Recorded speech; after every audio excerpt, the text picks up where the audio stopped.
ማንኛውም ጀማሪ ጴንጤ እኔ ከቀለሜ ያንሳል ብዬ አላምንም። ለማንኛውም መልእክቴን ላስተላልፍ። ወንድማችን ግድ የለም በተቀወ ስምህ በተጸወ ስምህ ልተውና በተቀወ ስምህ ልጥራ ኤርምያስ ብዬ እግዚአብሔር መንፈስ ቅዱስ አንድ የሚውት አድርገው ሚካኤል የሆነ ድምፅ ስለሚሰማ ነው። ክርስትና ህይወት ነው። በጣም በጣም በጣም ልንጠነቀቅለት የሚገባ የህይወት ኑሮ ጉዞ ነው። ስለዚህ ወንድማችን ኤርምያስ ነው በታላቅ ፍቅር ይህንን ድምፄን ለአንተ የማስተላልፍልህ የያዝካቸው የኢትዮጵያ ኦርቶዶክስ ተዋሕዶ ቤተክርስቲያን ገድላት፣ ቅዱሳት መጻሕፍት፣ የሰማዕታትን ሕይወት የቅዱሳን ሕይወት የሚናገሩ መጻሕፍት በሙሉ የሰበሰብካቸው ለእውቀት ለህይወት ለትምህርት ይሆኑኛል ብለህ ሳይሆን ቤተ ክርስቲያኗን በምን አይነት መንገድ ማጥላላት አለብኝ፣ መክሰስ አለብኝ፣ ሚስ አንደርስታንድ እያደረግኩኝ ያውም ያልገባህን ያልተረዳኸውን ነው የምታስተምረው እንደምታውቀው ለክስ ነው እና ለክስ ተብሎ መጽሐፍ አይገዛም።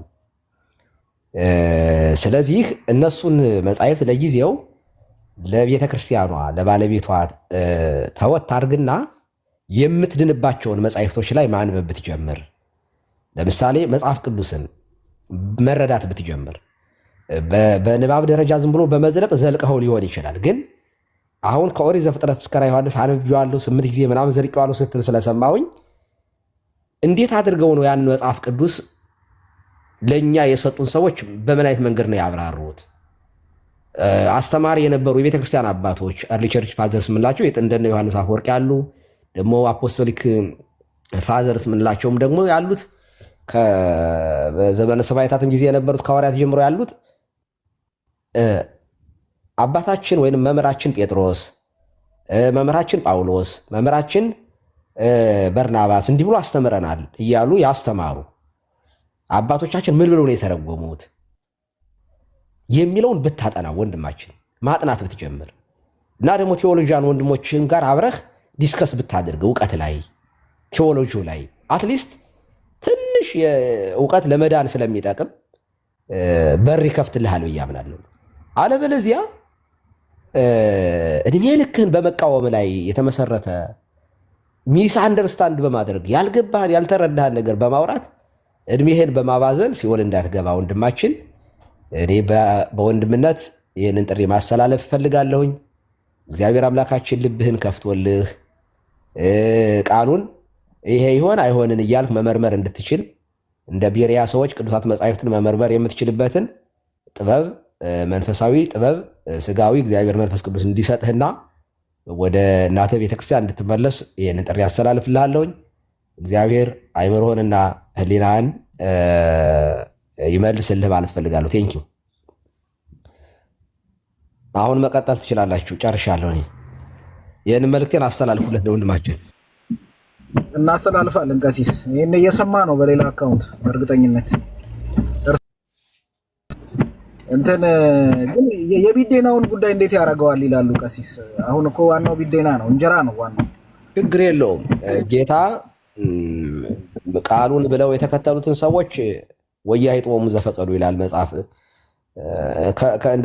ከሚፈልጉት አያሳጣቸውም። እግዚአብሔር እንጀራ ይሰጣል። በእውነቱ አዝንላቸዋለሁ እንዲሁ እንዲሄዱ ነው ያለው እና ኤርሚ ምንም ችግር የለውም። የእንጀራውን ጉዳይ እውነት ለመናገር አንደኛ ጎረምሳ ነው፣ ወጣት ነው። እንደውም ሰርቶ እንዲበላ እድል ሁሉ ሊከፍትለት ይችላል።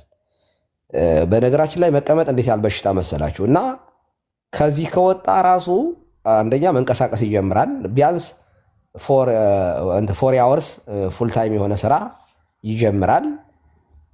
ቤቱም ጠቦታል። ስለዚህ ቤት የመግዛት እድል ይኖረዋል። አሁን እኛ እውነት ጉራ አይደለም ቆንጆ ቤት ነው ያለኝ። ይገርማችኋል። በጣም በጣም ቆንጆ ቤት ጸዳ ያለ እንዴ! ግን ሰርቼ ነው ተቀምጬ ቲክቶክ ላይ ቢሆን አሁን እስካሁን ያወራሁበት እውነቴን ነው።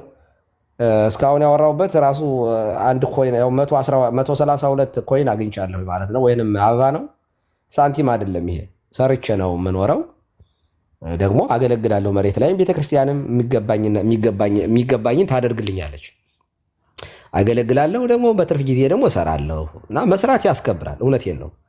ቆፍጠን ያለ ሰራተኛ ነን። አሁን ዛሬ ዊኬንድ ኦፍ ስለሆንኩኝ በቤቴ ቁጭ ብዬ ባለቤቴ ስራ ቦታ ድርሼ ከዛ አሁን ቤቴ ቁጭ ብዬ ከእናንተ ጋር ደግሞ በቃለ እግዚአብሔር እያወራሁ ነው እና መስራት አሁን ሚካኤል እየሰራ ነው። ስለዚህ ስራ መስራት ያኮራል እና ወንድማችንን ቢሰራ የጠበበው ቤቱም ይሰፋል፣ ለልጆቹ የሚወርቁበት ፑል ያለው ቤት ገዝቶ ዘና እንዲሉ ያደርጋቸዋል። አሁን እኮ በድህነት ውስጥ እየማቀቀ እሱም በልመና ይሄ ደግሞ ባለፈው 100 ሺህ ብር የተሰበሰበው ታውቃላችሁ፣ አሁን ደግሞ ያልቃል እና እንደው በስድብ ከሚገኝ ገንዘብ ሰርቶ ቢገኝ አይሻልም? አሁን እኮ ህይወት ሁሉ እኮ ነው፣ ክሬዲት ሁሉ እኮ ነው የሚባላቸው። አሁን ቤት ልግዛ ብሎ ቢል ክሬዲት ያስፈልጋል። ባንክ እዚህ ሀገር መቼም በካሽ ወይንም እንደምንም ማስገዛ ጴንጤንና ምናምን እንደው ከተሳደበ አይቀር በደንብ ተሳደብላቸውና ከዚያ ገንዘብ ያዋጡልህ ቤት ይግዙልህ እና ከዛ በኋላ ነፃ ወጣ። ከኢኮኖሚ ራሱ ችግር ስለሚያመጣ ማለት ነው። እና ኤርሚሻችን በእውነት እንዴ በጣም እኮ ፓወርፉል እኮ ነው። ኤርሚ ቢሰራ እኮ ካምፓኒ ውስጥ ቢገባውን እኮ የሆነ ማሽን ማንቀሳቀስ ይችላል እኮ እውነት ለመናገር እንዴ ጀግና ነው። እንትን ራሱ እስካቫተር መንዳት ይችላል ራሱ። ኧረ እንትን ይሄ ምንድነው የሚባለው? ይሄ ትራክ መንዳት ይችላል ኤርሚ ጀግናው። እና ያንን ቢያደርግ እውነቴ ነው ልጥጥ ሀብታም ይሆናል። እና ተሳድቦ ሳይሆን ሰርቶ እንደ ቅዱስ ጳውሎስ ድንኳን እየሰፋ እንደሚያገለግለው ማለት ነው። እና የእንጀራ ጉዳይ የሰራ ሰው ሁሉ ያገኛል። አትጨናነቁ። አንደኛ ኢትዮጵያ ውስጥ ቢሆን ኖሮ ጦርነቱ ምኑ ስላለ ሰርቶ ለመኖር ከባድ ሆኗል። እንደምታውቁት ለመነገድም ለማረስም ከባድ ነው። አውሮፓ ሀገር ግን እውነት ለመናገር ከተሰራ ይለወጣል ሰው። እውነቴን ነው። እና ክሬዲቱም እንዳይበላሽበት አሁን ምናልባት ባለቤቱ የምትሰራ ከሆነ በባለቤቱ ብቻ ነው የሚሆነው። አሁን ክሬዲት እኔ ቤት የገዛሁት ባለቤትም ስለምሰራ እኔም ስለምሰራ ነው። እና ስለዚህ ወንድማችን ኤርሚ ሲስተሙን እነግረዋለሁ እንዴት ቤት እንደሚገዛ ምናምን ካሁን ስላደርጋለሁኝ እኔ በደንብ መንገዶቹ ምናምን አሳየዋለሁኝ። ችግር የለውም። እና ልጆቹንም እንደው እስረኛ ባያረጋቸው በእውነት ሁሌ ዳዲ እንዲሁ በቃ ዝም ሁሌ ስድብ ነው እንዴ? ዳር ስታስይዝ አንዳንዴ ሚስቱ ራሱ እየደነገጠች ዳር የምትይዝ ይመስለኛል። እና ሲጮህ ራሱ እንዳይታመም ነው የምፈራው። አሁን በቃ ጉረሮ ሆና ማታ እኮ የሚዘጋ ይመስለኛል። ሲፎክር እኮ ወታደር እኮ ነው የሚመስለው ታውቃላችሁ። በቃ ይሄ አማራ ክልል ላይ ምናምን አለ ይሄ ካልቸር ዘራፍ ያዝኝ ዘራፍ የሚላል እኔ በምኒልክ ጊዜ ምናምን ይሄ ሲፎክሩ የነበሩ ሰዎች እና ለነገሩ ፉከራ በየትኛውም የሀገራችን ክፍል ነው ያለው። እና ወንድማችን ኤርሚ ድምፁ የፉከራ ነው። እንደው ግድ የለም በዚህ ድምፁ ቢሰራበት አይ ቲንክ ድምፃዊ ነበር ብሏል። ግን ድምፅ እንኳን የለውም እውነት ለመናገር የለውም። አየሁት እኮ እኔ ባለፈውም ተመልሶልኛል ስላለ እኔንም ካበበ ጉልላት ጋር በጠላ ጠጥተው ድምፅ የተሰልሞ ነበር ኢየሱስን ስቀበል ነው ድምፅ የተከፈተው ብሏል። ባይዘው ሪከርድ የሆነ ነገር ነው እና ተለቆልኛል ብሎ ስለነበረ ባለፈው ስሰማው እንዲያው እንኳን እሷ ልትመጣ እኔም ልሄድ ነው እንዳለው ወይም በጋሻው የሆነ ጊዜ እኛ ቤተክርስቲያን እያለ ዘመረና ከዚያ ምን ቴቡ የተጎለጎለ እንድትሉኝ ነው ምናምን አለ። እና እንደምታውቁት ወንድማችን በጋሻው የድምፅ ነገር የስብከት ካልሆነ እቺ ቅዳሴዋን ሲጀመርም አልኖርባትም ደግሞ ድምፁም እንደዚህ ነው። እና ኤርሚ ድምፅ እንኳ የለም ወፍ የለም ድምፅ። መምህር ለኤርሚ ሚስትና ልጆች ብንጸልይላቸው ወይም ብናስባቸው ያሳዝነኛል። ቀኑን ሙሉ ሲጮህ አድሮ ሲጮህ አውርቶ ማታም ሲጮህ አድሮ አስባችሁታል? ሚስቱም እንደምታስብ ስራ አይሰራም፣ ቀኑን ሙሉ መስደብ ነው። በጣም የያዘን ጉዳይ ነው። አዎ ፊል ይቀጥል። አንድ ነጥብ ባስቀምጥ ምን እላለሁ? የስ እውነት ነው። አሁን እሱ ኦርቶዶክስ ቢሆን ብዙ ኢንፍሉዌንስን ሊያጣ ይችላል። ኢንካሙን በአንዴ ሊደርቅበት ይችላል። በዛ የሚያገኘው ኢንካም ካለ ማለት ነው። በሶሻል ሚዲያ ሪስክ አለ፣ እውነት ነው። ግን የሚገርማችሁ እንደዛን ነገር ብዙ ጊዜ ሀፕን ስለሚያደርግ ነው። ከእኛ ቤተክርስቲያን ምሳሌ መስጠት እችላለሁ። ለጊዜው ነው። እግዚአብሔር እንዴት እንደሆነ አላውቅም፣ ብለስ ያደርጋል። ያ ያጣውን ሁሉ እጥፍ አድርጎ ነው የሚሰጠው። እና አሁን ለምሳሌ ያክል ምሳሌ ልስጣችሁ። በካቶሊክ ዶክተር ስካት ሃን የሚባለው አሁን እሱ በጣም ፌመስ የሆነ ፕሮቴስታንት ፕሬስባይተር የነበረ ኤክስትሪምሊ በቃ ስታር ነበረ በእነሱ በዛን ጊዜ እሱ በነበረበት ጊዜ። አሁን እንኳን ትንሽ ቆይቷል ወደ ካቶሊክ ከመጣ እና በቃ ዋን ኦፍ ዘ ስታር ነበረ። ፕሮፌሰር ነው፣ በጣም ሊቅ ነው። መጽሐፍ ቅዱስ ላይ በተለይ በጣም ጥልቅ የሆነ እውቀት ነው ያለው። ጥናትም ያደረገው መጽሐፍ ቅዱስ ላይ ነው ምናምን የመሳሰሉት ነገር እና በጣም ሪስክ ነበሩ ለሱ ሃይማኖቱን መቀየር ወይ እምነቱን መቀየር ወደ ካቶሊክ መምጣት ሪስክ ነበረው። ብዙ ነገር ሉዝ ያደርግ ነበር። ኢንካሙን፣ እንጀራውን፣ ብዙ ነገር ነበር አፌክት የሚያደርግ የነበረው እና በነገራችን ላይ ኮንቨርሽን በአንድ ቀን ሀፕን የሚያደርግ አይደለም። ጀስት ያው እንደው ተጨማሪ ለማስቀመጥ ያክል ኮንቨርሽን በአንድ ቀን ሀፕን አያደርግም። ሞስት ኦፍ ዘ ታይም አንዳንዴ የስ ኤክስትራ ኦርዲነሪ በሆነ ኢቨንት ጌታችን እግዚአብሔር በኤክስትራ በሆነ ኦርዲነሪ በሆነ መንገድ አንዳንድ ሰው በአንድ ቀን የሚቀየርበት ጊዜ አለ። እውነት ነው። ግን ብዙ ጊዜ ግን ኢት ቴክስ ታይም ነው። የሆነ በቃ የሆነች እንዴት ነው ትንሽ የሆነች ዘር ልብህ ላይ የሆነ ጫርጫር የሆነ ሲድ ከገባ ያ ሲድ እያደገ ኢቬንቹዋሊ የሆነ ጊዜ ላይ ወደ እውነተኛው ቤተክርስቲያን ይገባል ማለት ነውና ዶክተር ስካት ሃንላይም እንደዛ ነው። በቃ ሳምቲንግ ነው እምነቱን ኩዌሽን የሚያደርግ ነገር መጣ። ሞር እያጠና እያደገ ኢቬንቹዋሊ ቢካም ካቶሊክ። አሁን ካቶሊክ ሲሆን ኦፍ ኮርስ የሱ ተከታይ የነበሩ ፕሮቴስታንቶች ሳም ኦፍ ደም ላር ኦፍ ደም አክቹዋሊ አባንደንድ አደረጉት፣ ራቁት ምናምን የመሳሰሉት። ግን በአሁን ሰዓት በአዲስ ፋሎወር አግኝቶ እንዲያውም በፊት ከነበረው በላይ ኢንፍሉዌንሻል የሆነ ሰው ነው። በጣም ፌመስ ነው። በጣም ተወዳጅ ነው። እንደ ደግሞ ከዛ ጊዜ በኋላ በጻፋቸው መጽሐፍቶች ብዙ ክርስቲያን ኢቨን ለኦርቶዶክስም ጨምሮ የሚጠቅሙ ብዙ መጽሐፍቶችን የጻፈ በጣም ትልቅ ሰው ነው። አሁን ዶክተር ስካት ሃንን ብንመለከት ሌላኛው ታላቅ አባት እንዲያውም አሁን ዶክተር ኦፍ ዘ ቸርች ተብሎ ራሱ ማዕረግ ተሰጥቶታል። ሴንት ጆን ሄነሪ ኒውመን የሚባለው አባት ነው። ከሞቱ ያው 100 ዓመት አልፏል። እና አሁን ሴንት ጆን ሄነሪ ኒውመን በ19ኛው ክፍለ ዘመን የአንጀሊካን ፕሪስት ወይ ቢሾፕ የነበሩ አባት ነበሩ እና በጣም እንዲያውም እሳቸው በቃ ዋን ኦፍ ኢንፍሉዌንሻል ኦክስፎርድ ሙቭመንት ኦክስፎርድ ዩኒቨርሲቲ ላይ ታላቅ የሆኑ አባት ነበሩና ኦክስፎርድ ሙቭመንት የሚባል ነገር ነበረ። አንጀሊካንን ትራዲሽናል የማድረግ ሙቭመንት ነበረ እና እዛ ሙቭመንት ላይ ሊደር የነበረ አባት ነበሩ ማለት ነውና በጣም ተወዳጅ። በነገራችን ላይ እዛን ጊዜ እንግሊዞች ካቶሊክ ጠል ነበሩ። አሁን ለምሳሌ ካቶሊክ ኮንክ ፖለቲካ እንትን ላይ መውጣት አልችልም። ካቶሊክ ጠል ሀገር ነበር እንግሊዝ የዛን ጊዜ። ስፔሻሊ አሜሪካም እንደዛ ነበር የዛን ጊዜ። እና ካቶሊኮች ታርጌት የተደረጉበት ጊዜ ነበረ። ካቶሊክ ኮንክ ንግስና፣ አሁን ለምሳሌ ንጉሱ ራሱ ካቶሊክ ሚስትን ካገባ ንግስናው ይቀማል በዛን ጊዜ። ይሄን ያክል ነበር የካቶሊክ ጠላቻቸው እና ሪስክ ነበረው። አንሱ ካቶሊክ ሆነ ሉዝ የሚያደርገው ብዙ ነገር ነበረ እና ጆን ኒውመንም በአንድ አይደለም የተቀየረው፣ ፕሮሰስ ነው። አባቶችን ፓትሪስቲኮችን በማጥናት ነው ምናምን የመሳሰሉት እና ኢቬንቹዋሊ ሂ ቢካም ካቶሊክ ሲሆን በአንዴ በጣም ነገር የኦክስፎርድ ዩኒቨርሲቲ ኦነሪ በአንዴ አጣ። ኢንካሙ ጠፋ። በእንግሊዝ ተከታዮቹ እንዳለ ደረቁ ምናምን የመሳሰሉት። ግን ከትንሽ ጊዜ በኋላ በአንዴ ኒው ፋሎወርስ አገኘ፣ ካቶሊክ ፋሎወርስ አገኘ።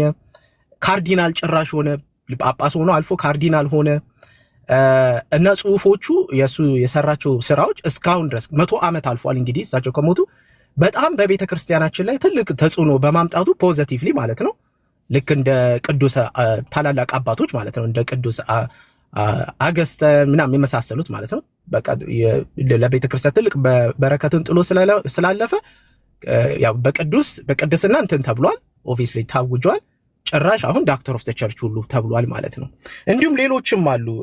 ማርከስ ግሮዲ የሚባል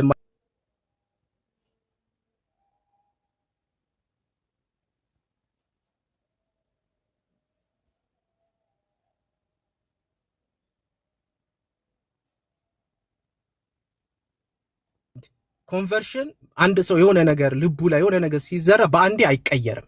ስቲል ያለበትን ሃይማኖት ሊቀጥል ይችላል። ግን ያ ነገር እያደገ ይሄ ክፍት ኦፕን ሃርት ያለው ሰው ለእግዚአብሔር መንፈስ ክፍት የሆነ ልብ ያለው ሰው ከሆነ ስቲል ባለበት ሆኖ ግን ያቺ ዘር እያደገች ኢቬንቹዋሊ ወደ እውነተኛው ቤተክርስቲያን ይመጣል። በአንድ ቀን አይደለም ለማለት ነው። ሁለተኛው ደግሞ እንደው ሪስክ አለ ግን ይዶን ነው እግዚአብሔር እንዴት እንደሚባርክ እጥፍ አድርጎ ይባርከህ ይችላል። ይዶን ነው በተለያየ ይባርካል። ዳስ ፎር ሹር ነው። ኦፍ ኮርስ መንገዱ ነው እንጂ የሚለያየው እግዚአብሔር እጥፍ አድርጎ ይባርካል። እና ያህም እውነታ እንዳለ እንደው ቢቀመጥ እላለሁኝ ማለት ነው። እና ሌላው ግን ቅድም ሚኪ ባልክለት አንድ እንትን ነጥብ ማስቀመጥ ሚኪ ቅድም ስታወራ ነበረ። በአሁን ሰዓት ብዙ ፕሮቴስታንቶች ወደ ጥንታዊቱ ቤተክርስቲያን ወደ አፓስቶሊክ ወደ ኦርቶዶክስ ወደ ካቶሊክ እየመጡ ነው ያልከው በጣም እውነት ነው ለማለት ያክል ነው። እንግሊዝንም ስንመለከት አሁን እንግሊዝና አሜሪካ የፕሮቴስታንት ሀገር ነው። አሜሪካ የፕሮቴስታንት ሀገር ነው። 70% ፕሮቴስታንቶች ናቸው። በት ሆኖ የማያውቀው በአሜሪካ ታሪክ ውስጥ ሆኖ የማያውቀው በአሁኑ ዘመን ላይ ሆኗል። እሱ ምንድነው? በእያንዳንዱ ጄኔሬሽን ላይ አሁን ቡመር ጄኔሬሽን አለ፣ ሚሊኒየም ጄኔሬሽን አለ። በእያንዳንዱ ጄኔሬሽን ላይ ኦልዌይስ ማጆሪቲ እንትን ናቸው ፕሮቴስታንቶች ናቸው። ሃዌቨር ግን አሁን ባለውት ጄኔሬሽን ምንድነው የሚባለው? ጄኔሬሽን ዚ ነው ምንድነው? ያውን ጄኔሬሽን ምንድነው ማይክ? ጄንዚ ነው አይደል የሚለው? ጄንዚ yes thank you yes so በጄንዚ ጄኔሬሽን ሆኖ የማያውቀው በአሜሪካ ሆነ። እሱ ምንድነው? በጄንዚ ጄኔሬሽን ጄንዚ ላይ ያሉ ወጣቶች ፖፑሌሽን አብዛኛው ከፕሮቴስታንት ይልቅ በአሁን ሰዓት ካቶሊኮች በዝተዋል። እንዲሁም ደግሞ ኦፍ ኮርስ ኦርቶዶክስም አሉ። የሁለቱ ከተደመረ አፖስቶሊክ ቸርች ውስጥ ያሉት ከፕሮቴስታንት ይልቅ በዝተዋል ማለት ነው። ይህ ሆኖ አያውቅም በአሜሪካ ታሪክ ውስጥ። ይሄ ራሱ አንዱ ጠቋሚ ነው ማለት ነው ለማለት ያክል ነው። ኤኒዌይስ ታንክስ። በጣም ጥሩ ነገር ነው የተናገርከው። ግን አሁን ካነሳው ሰውዬ ጋራ የእናንተ አባት ጋራ የሚለያየው ሀና ሰጥሻለሁ፣ በጣም ይቅርታ፣ የእውቀት ልዩነት አለ። አሁን አንተ ያልከው ሰው ጥሩ የሚሆነው ከፕሮቴስታንቶች ለምሳሌ ማን ቢመጣ አሁን እነ አማን እንደነ ቃል ያለ ትንሽ ማለት የቴዎሎጂ ኮንሰፕት ያላቸው ሰዎች እንደዚህ ያሉ ወጣቶች ቢመጡ ኦፍኮርስ አሁን አማን ቢመጣ ጥሩ ጂኒየስ ሰባኪ መሆን ይችላል። እኛ ጋር ኦርቶዶክስ ጋር ቢመጣ ቃሌ ቢመጣ ኤቢ እንደነ ኤቢ ያሉ ሰዎች ቢመጡ አሁን ለኛ ቤተክርስቲያን ክፍት ናት፣ ባይዘው ተሰጣለች እድል። ለምሳሌ እኔ ስም አልጠራንም እንጂ ከቤተክርስቲያን ሰዎች ተመልሰው መጥተው ዛሬ መምህር ሆነው የሚያገለግሉ አሉ በእኛ ቤተክርስቲያን። የእውነት ቤተክርስቲያናችን በጣም ይቅር ባይ ናት። ግን ቀለሜ ከነዚህ ይለያል። ቀለሜ አንደኛ በቤተክርስቲያን ትምህርት እንደው እውነት እግዚአብሔር ምስክሬ ነው፣ እኔ ከልቤ ነው የምነግራችሁ፣ ይኸው መድኃኔዓለምን ምስክር አድርጌ ነው የምነግራችሁ። ለዲቁና የሚያበቃ ትምህርት እንኳን የለውም። ማለት ተወልዶ ያደገበት አካባቢ የገጠር የአርሲ አካባቢ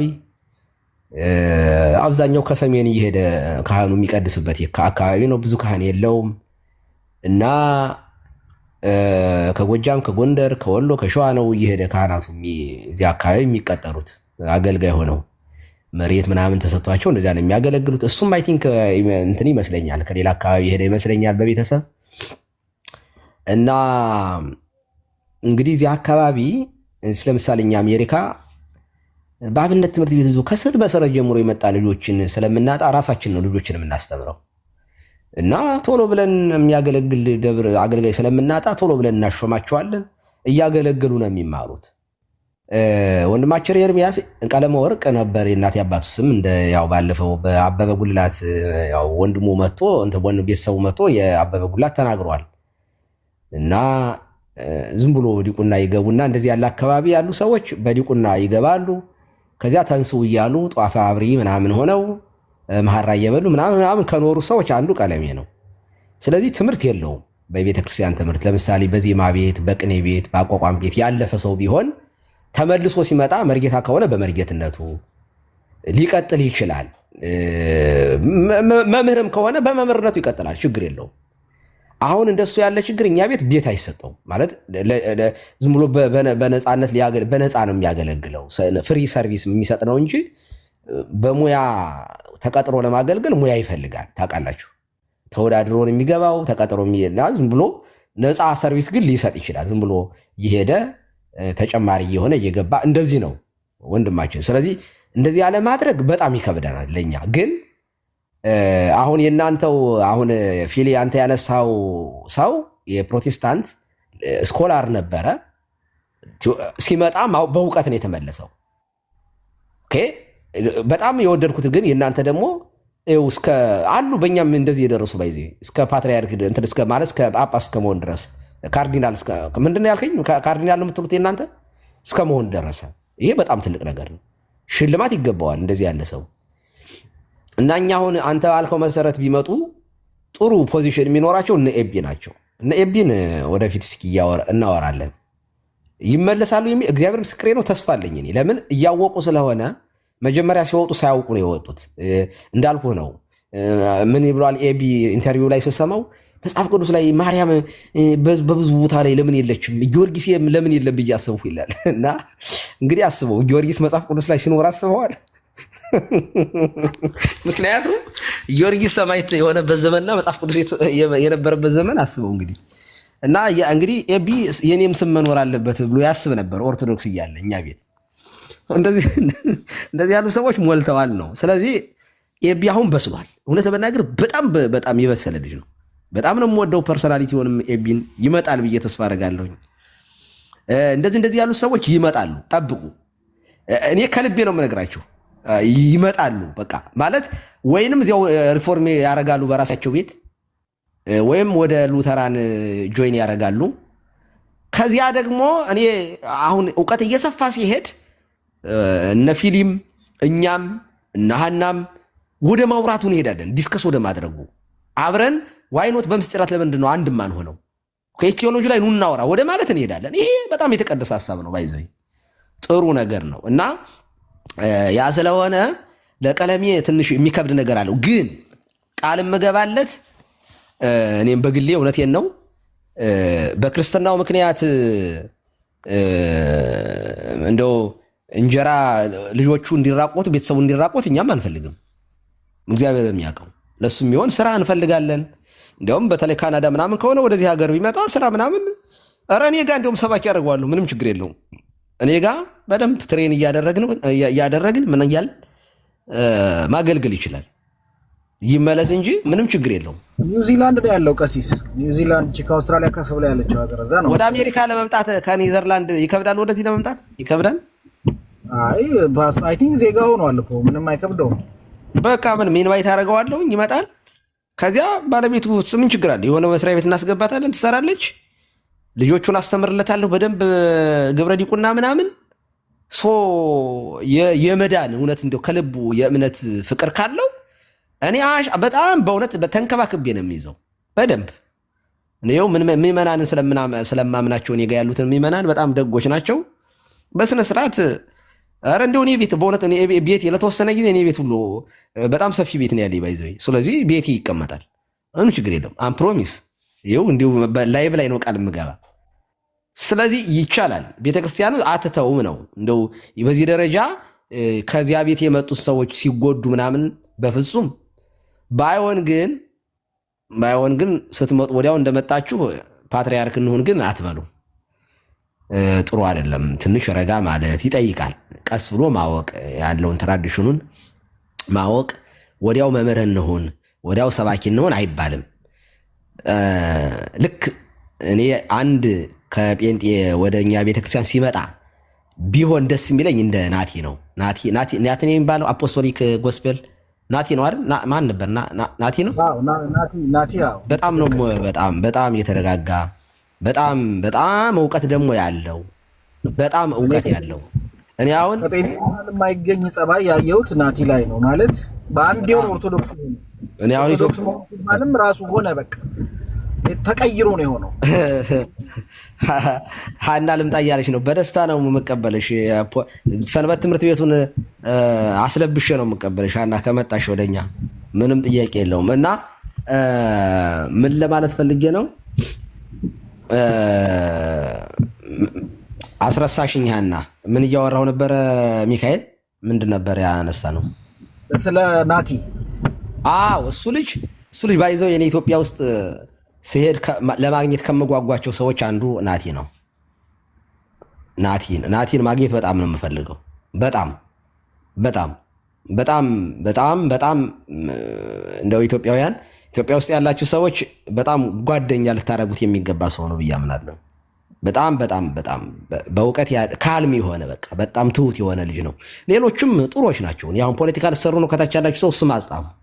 ፖለቲካ አትስኑ። ያውን ጥሩነታቸውን ነው የመሰከሩኝ፣ ስለ መጥፎ ሰው አላወራሁም። እና የተወሰነ ጊዜ አሁን እሱ ልጅ እኔ ሰባኪ እንዲሆን እጠብቃለሁኝ። በደንብ ጎበዝ ሰባኪ መሆን የሚችል ሰው ነው። እንዲያውም ቴዎሎጂ ከተማረ እዚያው ቴዎሎጂ ቅድስት ሥላሴ መምህር ሊሆን ሁሉ ይችላል፣ አይታወቅም። ትፈቅዳለች ቤተክርስቲያኗ።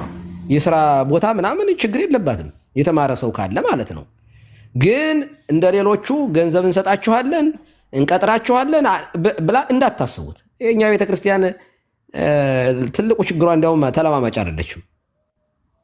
ከፈለክና ለበለዚያ የራሱ ጉዳይ ነው የምትለው እና አረ ችግር የለውም ይሄ ቴዎሎጂ ማስተማር ምናምን ግዴታ ዲቁና መኖር የለበትም። ሴቶቹ ያ ቅድስት ሥላሴ ቴዎሎጂ የሚያስተምሩ አሉ። ሴቶች አሁን አንድ ቀን የቅኔ መምህር አለች፣ መጽሐፍ መምህር የሆነች ሴት አለች። እማሆይ ይቻላል ቴዎሎጂ ምናምን ማስተማር፣ እንደገና መርጌታ ሆኖ ማስተማር ሁሉ ይቻላል። ክህነት ባይኖር ራሱ መርጌታ ሆኖ ማስተማር ይቻላል። መቀደስ መባረክ ነው ክህነት የሚፈልገው። ክህነት ያለው ሰው መባረክ፣ መቀደስ፣ እንደዚህ የመሳሰሉትን የንስሐ አባት መሆን ክህነት ይፈልጋል ነው እና እንደዚያ ነው። ስለዚህ ኤርሚ በዚህ ጉዳይ ሊያሳስበው አይገባም። አንደኛ ጤነኛ ሰው ነው እንዴ በዚህ ደረጃ ማን እንትን ጥገኛ የሚሆን ሰው አይደለም። ይምጣ። እኔ ከዚያ ከወጣ በራሱ በቃ እኔ ለሱ ትልቅ ረፍት ነው ብዬ ነው የማምነው። በጣም ትልቅ ረፍት እና ሀና ቤታችን ክፍት ነው። ሀና በነገራችን ላይ ቀሲስ የኔም ነጥብ እርሶ ልክ እንዳሉት ነው ማለት አምናሰኝ ቤተክርስቲያን ቦታ ትስጠው እያልኩ አይደለም። የኔ ነጥብ ምንድን ነው ይፈራሉ ሰዎች። አሁን ለምሳሌ ቅድም በጠቀስኳቸው ምሳሌ ላይ ለኦብቪየስሊ ለጆን ኒውመን ብቻ ነው ቤተክርስቲያኗ ኦፊሻል የሰጠቻቸው እንጂ ለሌሎች እኮ ኦፊሻል ፖዚሽን አልሰጠችም ቤተክርስቲያኗ በኦፊሻል ደረጃ። እነዚህ ሰዎች በቃ ካቶሊክ ሲሆኑ ኦሬዲ የነበራቸው ያው እርሶ እንዳሉት ዕውቀት ምናምን ለካቶሊክ ስለተጠቀሙ በቃ በኢንፍሉዌንስ አለ አይደል እንደ ምዕመናን ባደረጉት ተሳትፎ በሰጡት ስጦታ ብዙ ያው ምንድነው አስተዋጽኦ አድርገዋል ለቤተ ክርስቲያን ማለት ነው። እንዳት ወይ በጣም ፌመስ ሆኑ፣ እንዳት ወይ ብዙ ኢንፍሉዌንስ ለቤተ ክርስቲያኗ ኢንፍሉዌንስ አደረጉ ከሚለው አንፃር ነው እንጂ ቤተ ክርስቲያን የሆነ ኦፊሻል የሆነ ፖዚሽን ሰጣቸው አይደለም። የኔ ነጥብ ምንድነው ይሄም ሰው ወይም የተለያዩ ማንም ሰው ምናልባት ፓስተር ሆኖ ወይም ምናልባት ባለበት እምነት ላይ የሆነ ገቢ ምንጭ ሆኖ እያገለገለ ከሆነ እና ምናልባት ሜቢ እነዚህ አፖስቶሊክ ቸርች እውነት ነው ብሎ ልቡ ካመነ በኋላ ግን ከዚህ ከወጣው ኮንጀራ ቤተሰብ ምን ይሆናል ብሎ ቢሰጋ አይዟችሁ አትስጉ፣ እግዚአብሔር መላ ያጣም ነው ነጥቤ። ቤተክርስቲያን ፖዚሽን ትሰጣቸዋለች እያልኩ አይደለም፣ እሱ ሊሆን ላይሆንም ይችላል፣ ግን እግዚአብሔር መላ ይሰጣቸዋል ነው ነጥቤ። በቃ እንጀራ ስለበላቸው ነው። አሁን ፖለቲካ ቢሆንስ እንደው ሌላ ሰው እንደው አሁን ቀዝቀዝ ያለ ሰባኪ ቢሆን ግን ያው የውስጡን በውስጡ ይዝና በቃ እንደው እዛው እንቅጫን ነው የነገራቸው። በቃ እንጀራ የምትኳትኘው እያንዳንድሽ እንጀራ ስለበላሽ ነው እና ምን እናደርጋለን ለማይጠፋው መብል ስሩ አላቸው። ምን ተነራሲ ከመንግበር ግበር እግዚአብሔር የእግዚአብሔር ስራ በሱ በላከው እንድታምኑ ነው እንጂ ታምር እያያችሁ እንደዚያ በእንጀራ ልትመሩ ነው። ሆድ ለመብል ነው፣ መብል ለሆድ ነው። እኔ እኮ የተላኩት እንድታምኑብኝ ነው። እንደዚያ ነው አለ።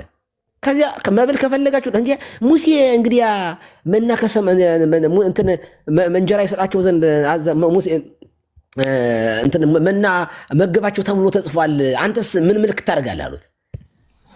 ጠቅሳችሁት ሙታችኋል።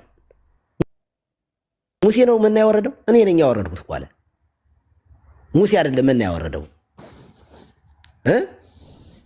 እና አሁን አወዳደሩና ሙሴ ታምር እንዳደረገ እስኪ አንተ አድርገህ አሳየን ነው። አያችሁ ብልጥነታቸው እያወዳደሩ ከሙሴ ይበልጣለሁ እንዴ እኔም እንደዚህ አደርጋለሁ ብሎ 40 ዓመት ደግሞ ቁጭ ብለው ሊበሉ ማለት ነው። ሰርተው መብላት እየቻሉ ሌላ እንጀራ ፍለጋ ሲመጣ አቅምሶ ያው በትምህርት ማለት ነው ያው በእንትን ቋንቋ ላውራ ብዬ ነው። እና ይበሉ ዘንድ መና ሰጣቸው ተብሎ ተጽፏል ምናምን ብለው ጠቅሰው አይ እንግዲያስ መብል ከፈለጋችሁ ደግሞ ህይወት ያለው መብል ሰጣችኋለሁ አለ። እሱም ስጋዬ ነው። መጀመሪያ ምንድነው? መጀመሪያ ትልቁ ስራ ምንድነው አለ? እንድታምኑብኝ ነው አለ። በላኩ በሱ እንድታምኑ ነው አለ። እሺ ከዚያ ከእንጀራ ጋር እኔን ብትበሉ ነው የዘላለም ሕይወት የምታገኙት። እኔን ብሉኝ አለ። ህይወት ከፈለጋችሁ ህይወት ያቺ እነሱ ከናን ምድራዊቱ ከናን ለመግባት አይደለ ያንን እንጀራ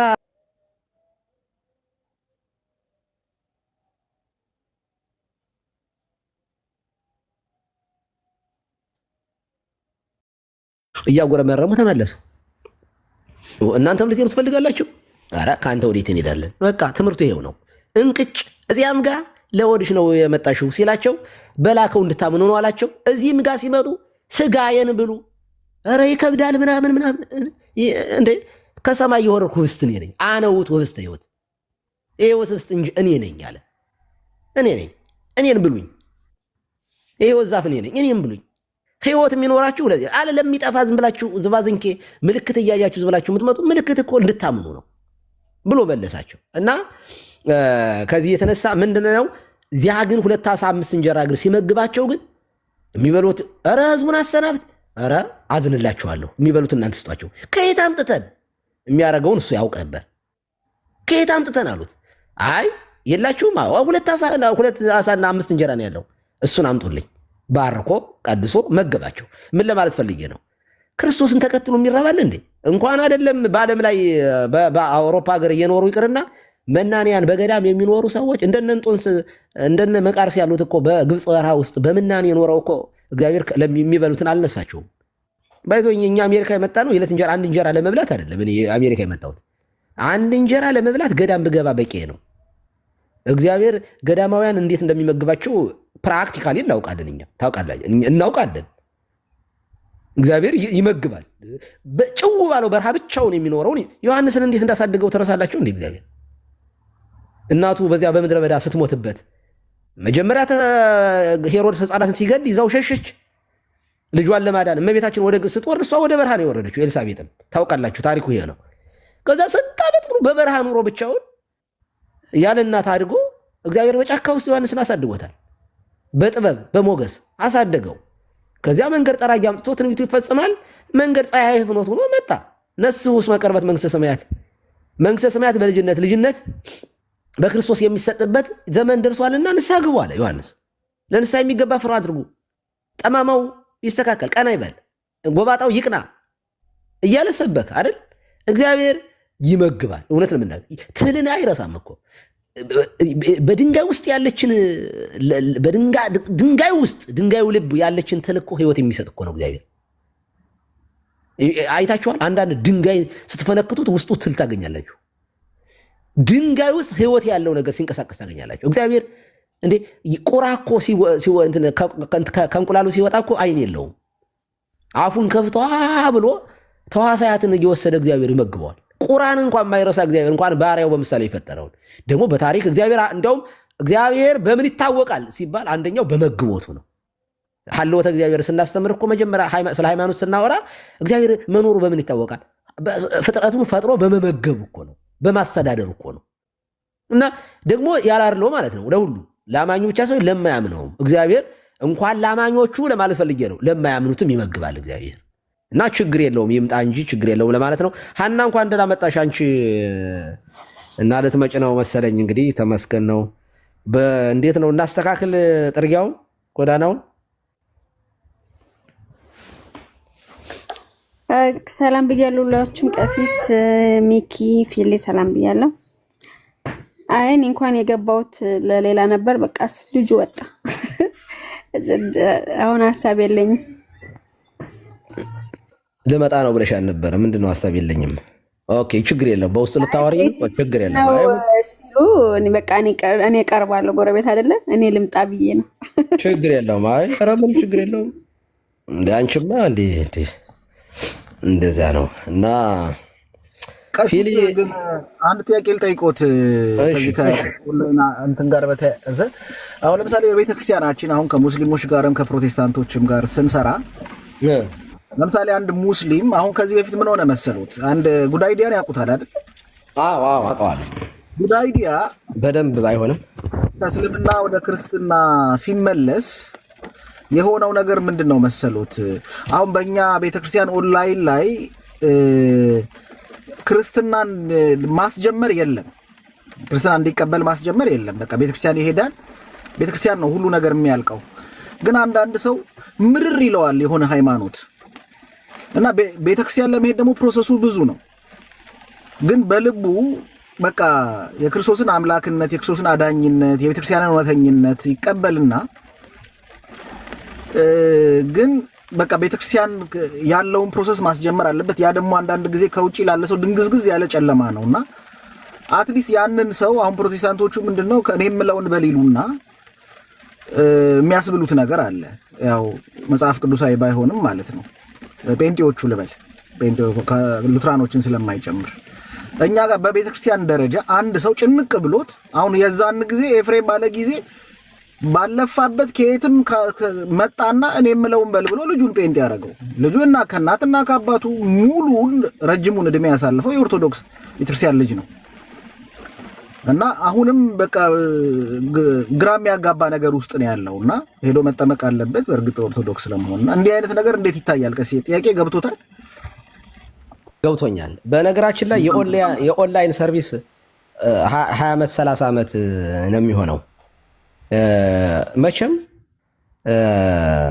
የጴንጤቆስጣል ከጎዳና ትምህርት እንደገና ደግሞ ወደ ኦንላይን መጥተዋል። በጣም የሚገርም ነው። ከአዙዛ ስትሪት በቀጥታ የኦንላይን ሰርቪስ በነገራችን ላይ በጣም ነውር ነው። በነገራችን ላይ ቀልድ ነው። ኦንላይን ትምህርት ነው እንጂ የሚሰጠው ምስጢራት መሬት ላይ የሚፈጸም ነገር ነው እንዴ! እንደዚህ እኮ አይደረግም እኮ። ቁጥር እስኪ አንድ ቁጥርን ተጫኑ ጌታ የምትቀበሉ በጣም እንዴት ይጨንቃል። ይህን እንደዚህ እኮ ያለ ነገር እንዴ! ደግሞ ያው መጽሐፍ ቅዱስ ስክሪፕቸር አሉን የሚል ሰው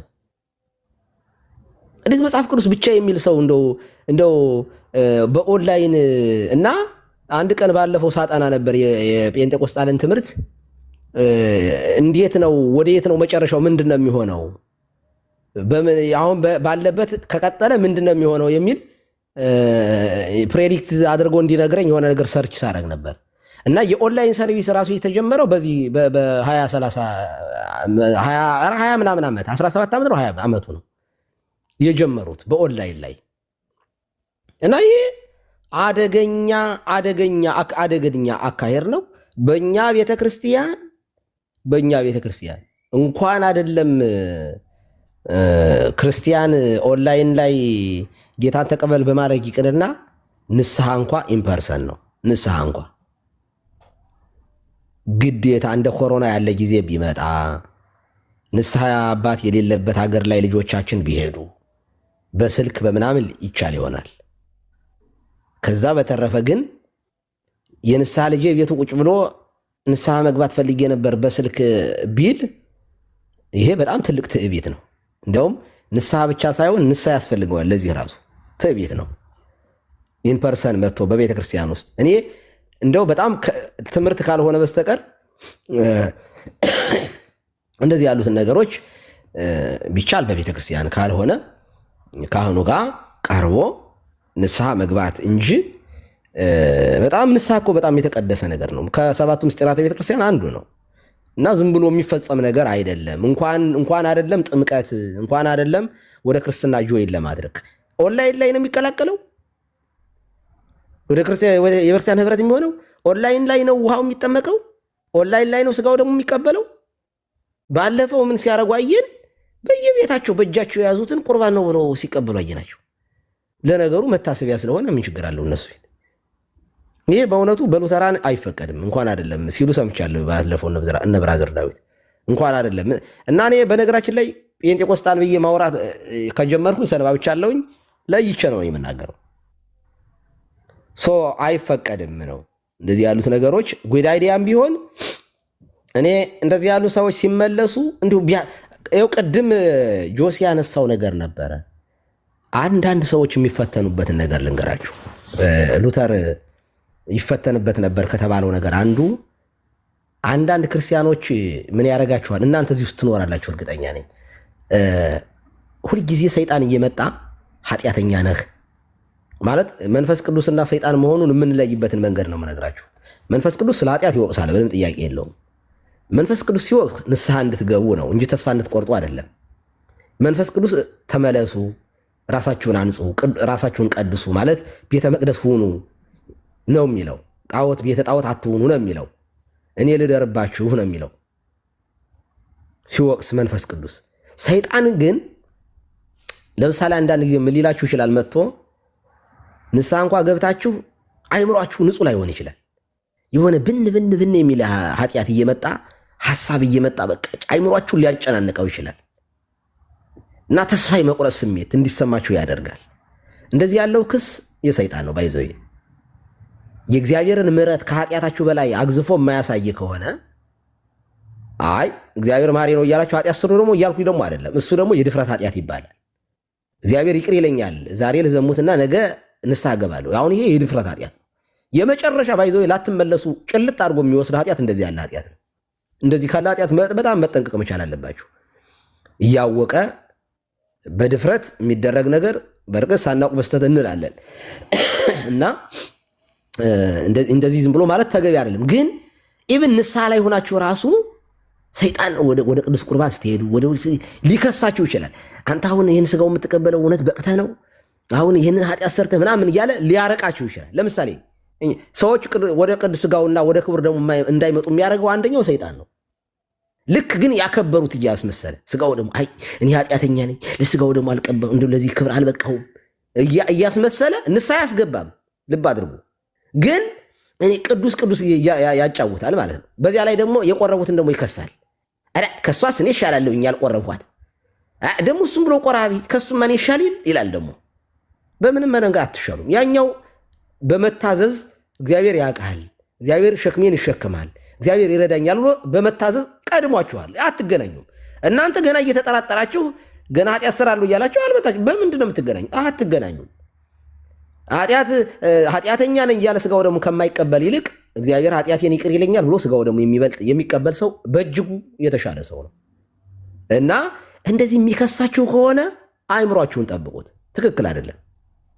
ተስፋ እንድትቆርጡ እና ወደ ምን ይወስዳችኋል? መጨረሻ እንደዚህ ሁልጊዜ የሚከሳችሁ ከሆነ ምንም ሰው በስራኩ ምንም መልካም ነገር በማድረግ ምንም አይድንም። የሰው ጽድቅ በቃ በርገም ነው። በቃ ምንም ትርጉም የለውም።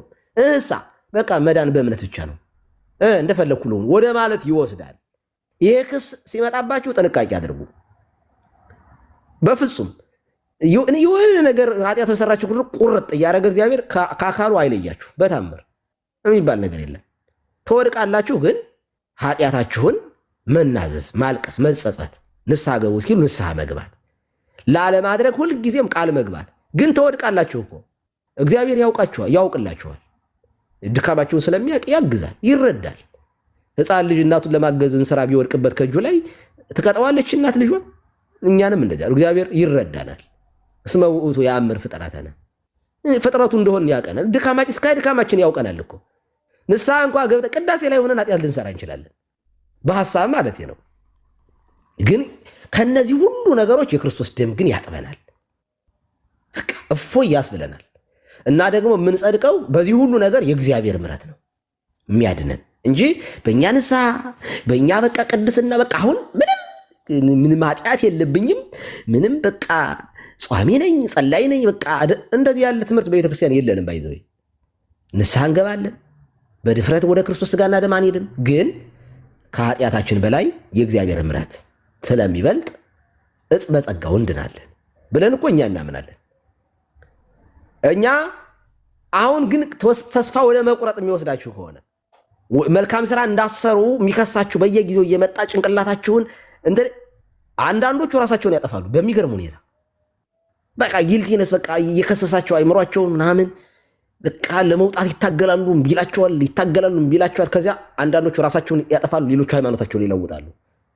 እንዲህ ሲሆን ወደ ቤተክርስቲያን ነው መምጣት ያለባችሁ፣ ወደ ምክረ ካህን ነው መምጣት ያለባችሁ። በራሳችሁ አትረዱት፣ ያንን ነገር በራሳችሁ ውሳኔ አትስጡት። እንደዚህ ያለ ኃጢአት ይፈትነኛል አባቴ ምን ላድርግ? ካህን ጋር የምትመጡት ባይዘው የሆነ ስገዱ ጹሙ ለመባል ብቻ አይደለም። ምክር እንደዚህ ላለው ምክር የሚሰጠው ካህኑ ከመጽሐፍ ቅዱስ ጋር እያስማማ ይሄማ ከሰይጣን የሚመጣ ክስ ነው፣ ይሄማ የመንፈስ ቅዱስ ወቀሳ ነው፣ ለትምህርት ለምክር ለተግሳጽ ነው፣ ይሄ የሰይጣን ክስ ነው እንዳሰሚው ውሸት ነው። መንፈስ ቅዱስ እንደዚህ የሚለው መንፈስ ቅዱስ ያቅፋል፣ ይስባል፣ ወደ መልካም ነገር ይመራል።